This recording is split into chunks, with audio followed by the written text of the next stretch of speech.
Assalamualaikum warahmatullahi wabarakatuh dan shalom untuk teman-teman semua. Di video saya kali ini saya akan membahas secara khusus mengenai soal-soal CPNS khususnya untuk SKB keguruan pada materi kompetensi guru. Oke, langsung saja ke soal yang pertama, yaitu menguasai teori belajar dan prinsip-prinsip pembelajaran yang mendidik, termasuk dalam kompetensi guru, yakni kompetensi titik-titik. A. Kompetensi sosial. B. Kompetensi kepribadian. C. Kompetensi pedagogik. D. Kompetensi umum. Atau yang E. Kompetensi profesional. Nah, untuk soal yang pertama ini jawaban yang paling tepat yaitu jawaban pada option C, yakni kompetensi pedagogik. Nah, untuk pembahasannya kita langsung saja masuk di dalam pembahasan soal.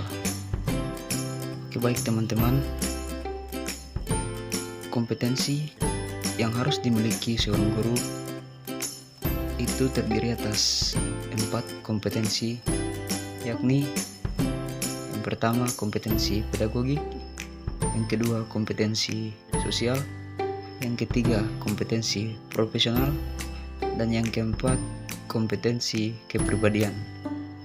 Selanjutnya langsung saja saya akan membahas mengenai keempat kompetensi tersebut. Yang pertama yaitu kompetensi pedagogik.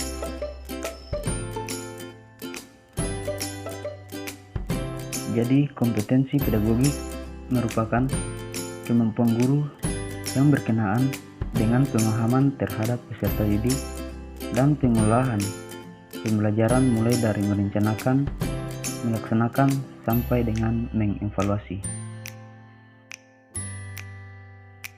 Nah, secara umum kompetensi pedagogik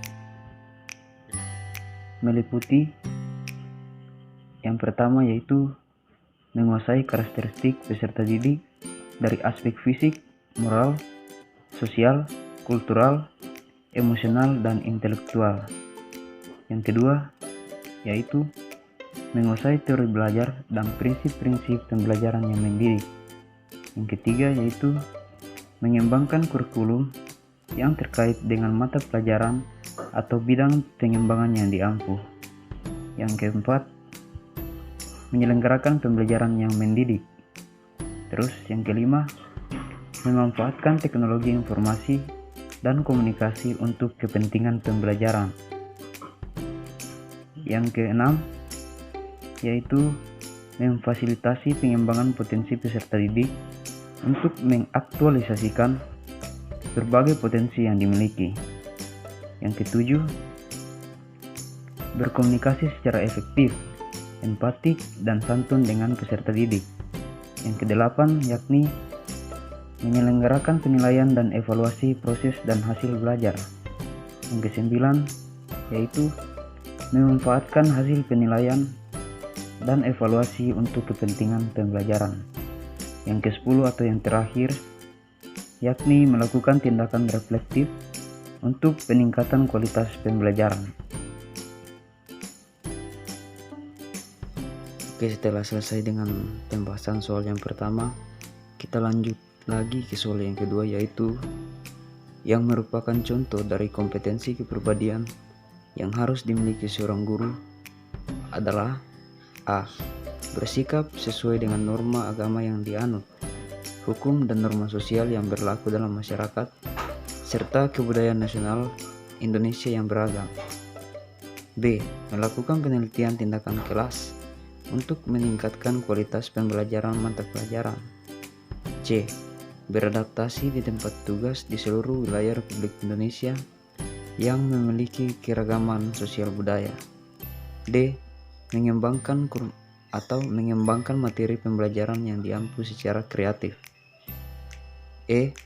Mengikut sertakan orang tua peserta didik dan masyarakat dalam program pembelajaran dan dalam mengatasi kesulitan belajar peserta didik. Oke, untuk soal yang kedua ini jawaban yang paling tepat yaitu jawaban pada pilihan jawaban yang A, yaitu bersikap sesuai dengan norma agama yang dianut, hukum dan norma sosial yang berlaku dalam masyarakat, serta kebudayaan nasional Indonesia yang beragam.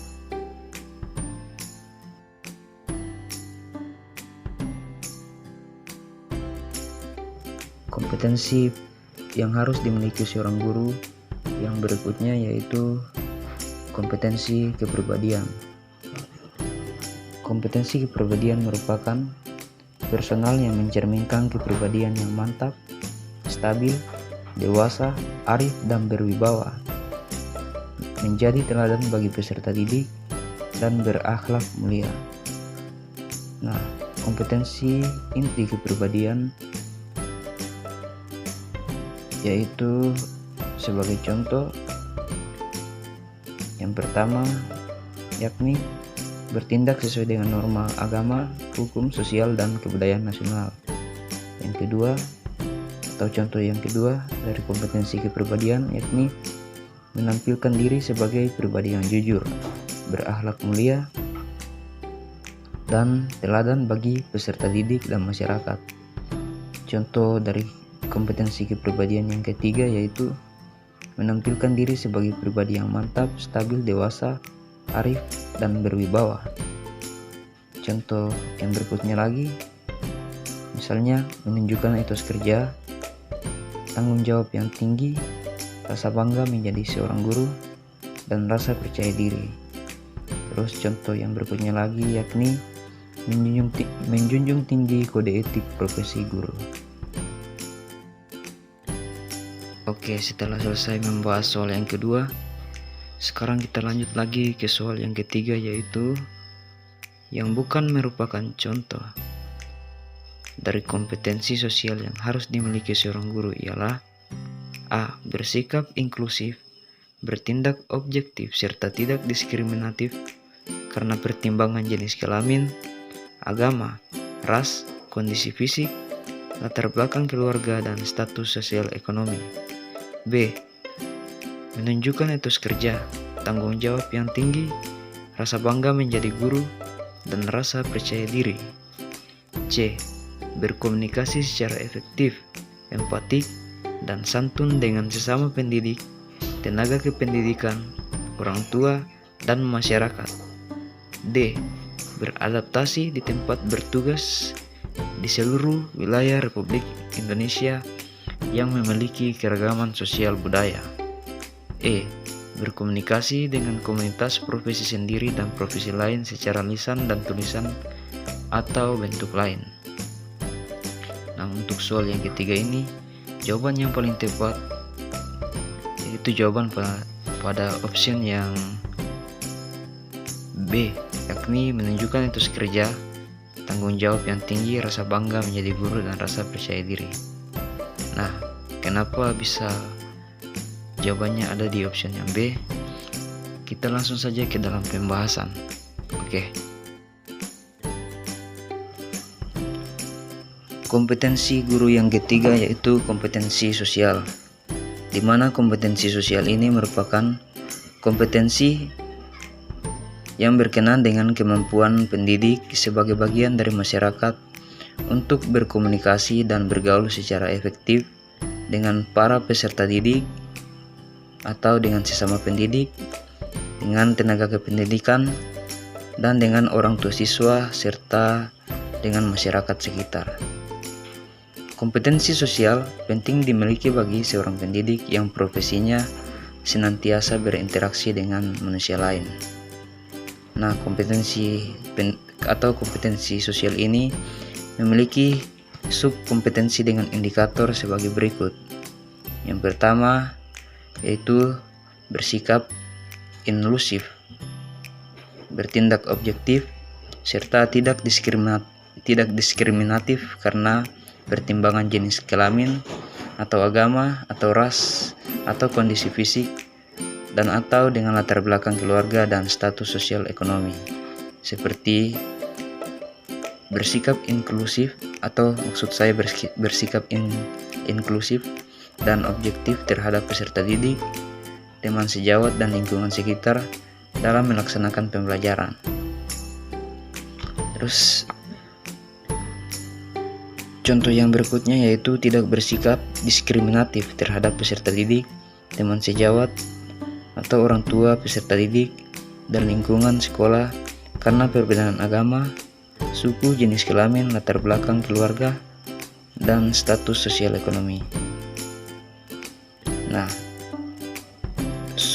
kompetensi sosial yang berikutnya atau yang kedua yaitu berkomunikasi secara efektif, empatik, dan santun dengan sesama pendidik atau dengan tenaga kependidikan, orang tua, dan masyarakat,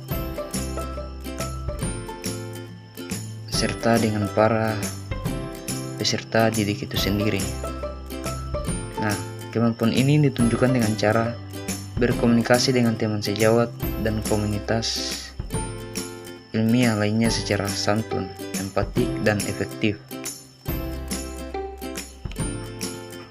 Indikator yang kedua dari kompetensi sosial ini yaitu berkomunikasi secara efektif, empatik, dan santun dengan sesama pendidik, dengan tenaga kependidikan, dengan orang tua siswa dan masyarakat, serta dengan para peserta didik itu sendiri. Kemudian indikator yang ketiga yaitu beradaptasi di tempat bertugas di seluruh wilayah Republik Indonesia yang memiliki keragaman sosial budaya. Kompetensi ini penting dikuasai oleh pendidik, apalagi jika tugas tidak ditempatkan di daerah asal. Kemampuan ini ditunjukkan dengan cara yaitu beradaptasi dengan lingkungan tempat bekerja dalam rangka meningkatkan efektivitas sebagai pendidik, termasuk memahami bahasa daerah setempat. Kemudian dapat juga dilakukan dengan cara melaksanakan berbagai program dalam lingkungan kerja untuk mengembangkan dan meningkatkan kualitas pendidikan di daerah yang bersangkutan. Kemudian indikator yang keempat dari kompetensi sosial ini yaitu berkomunikasi dengan komunitas profesi sendiri dan profesi lain secara lisan dan tulisan atau bentuk lain seperti berkomunikasi dengan teman sejawat, profesi ilmiah, dan komunitas ilmiah lainnya melalui berbagai media dalam rangka meningkatkan kualitas pendidikan. Atau dapat juga dilakukan dengan cara mengkomunikasikan hasil-hasil inovasi pembelajaran kepada komunitas profesi sendiri secara lisan dan tulisan atau dalam bentuk lain.